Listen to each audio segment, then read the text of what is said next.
Order! Order! You are an incorrigible delinquent at times. Behave yourself, man!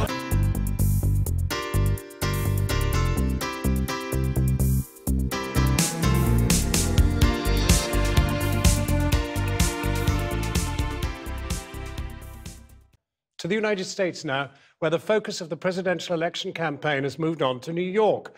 Both the main Democratic candidates, Hillary Clinton and Bernie Sanders, and the Republican frontrunner Donald Trump, all have big links with the city and are hopeful of pulling off important wins in tonight's primaries. Our Washington correspondent, Kylie Morris, is there. Kylie. Certainly, John, that has been one aspect of this race so far. Those three candidates all trying to kind of out-New York one another in order to gather votes.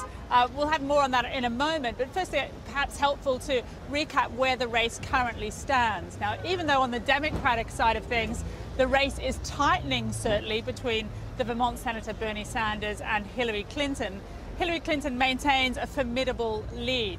Bernie Sanders has to win 2 delegates to every single delegate she wins going forward to snare this nomination away from her. But having said that, certainly coming into today's vote, the polls were tightening. He's been staging massive rallies, and there's no indication that he's going to be pulling out of this race anytime soon. On the Republican side, Donald Trump is desperately trying to gather enough delegates so he doesn't have to go to the convention in July and persuade the party to take him on as the nomination.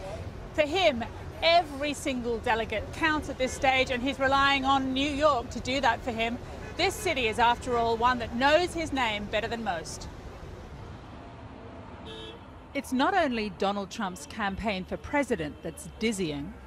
His vertiginous Trump Tower, sheathed in black glass, looms over Midtown Manhattan. He had the vision to build Trump Tower on 57th and 5th Avenue before anyone even thought about high skyscrapers. When he came up with this all-glass tower, people thought he was out of his mind, but people always think Donald's out of his mind. Part of his mad genius to project a sense of power by keeping his name attached to a building even after it was sold, spinning gold out of thin air. So he develops many of the buildings in New York, and as part of his development plan, he licenses his name to those towers. But there's a lingering sense of his kind of potency. Because of his name, because of the name. And don't you think that's brilliant on his part? Well, it's branding, isn't it? It is branding. It's branding on quite a large scale. Exactly, on a huge, huge scale. And so it is that we meet an evangelical pastor from Long Island blowing a ram's horn on 5th Avenue before meeting the Republican frontrunner. So you brought your own trumpet? Yeah, I use this actually in my ministry, and you know, it says in the book of Isaiah, chapter 58, verse 1, it says, "Cry aloud, do not hold back. Raise your voice like a trumpet." And I believe that's what Donald Trump has done. He has raised his voice to alert America to some important needs that we have here in this country. His friend has come all the way from North Dakota to meet the man they want to be president. Woo! He's pretty excited too. Woo! I believe he's a man of action, and I'm willing to overlook some, well, you might call them character flaws. My wife would tell you I have some of those myself. Some people are nervous about some of his foreign policy ideas, that he might be not necessarily the most predictable kind of character when it comes to, for example, using nuclear weapons. Well, that can be an issue, but I'm not concerned about...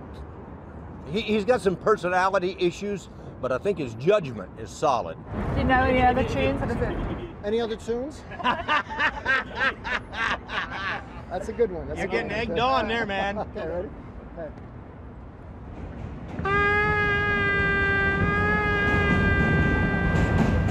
Cross the Hudson from Manhattan to Brooklyn, and you enter Bernie Sanders' territory. I spent the first 18 years of my life in apartment 2C right here. You can hear in his accent he grew up in the borough, developing the character that would 60 years later put a spoke in the wheels of Hillary Clinton's campaign to be president. From Hillary Clinton's point of view, Bernie Sanders should have dropped out a long time ago.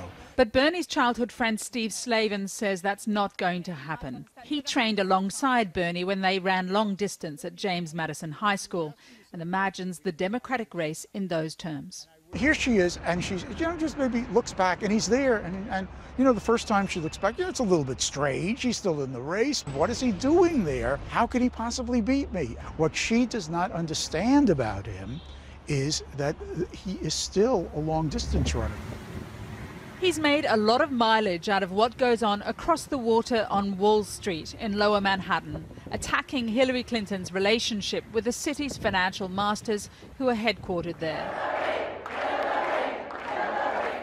But at a rally midtown, her supporters see things differently. There is a lot of love in this Manhattan ballroom for Hillary Clinton, where she's being celebrated as a champion of women's rights. But this is New York, the state she represented as a senator. This should be an easy win for her, but in fact it's far closer than anyone expected. The Wall Street critique is one factor in that, but it's rejected by her allies, who say her relations with big business are all the more reason to vote for her. Wall Street is a street in something called New York City, New York, and she was a senator of New York for 8 years. They do employ people, thousands and thousands of people of all ages, and play a role in the economic health of the state. Should she not have close ties with Wall Street? You bet she should. She's also going to be very tough on them. She was when she was a senator. She knows them better than anybody else. If anybody can help regulate Wall Street, it's Hillary. With their former senator, the boy from Brooklyn, and the midtown real estate mogul, it almost feels a local election. But today, New Yorkers carry the nation in their wake. Kylie Morris there. I've been getting away with it all.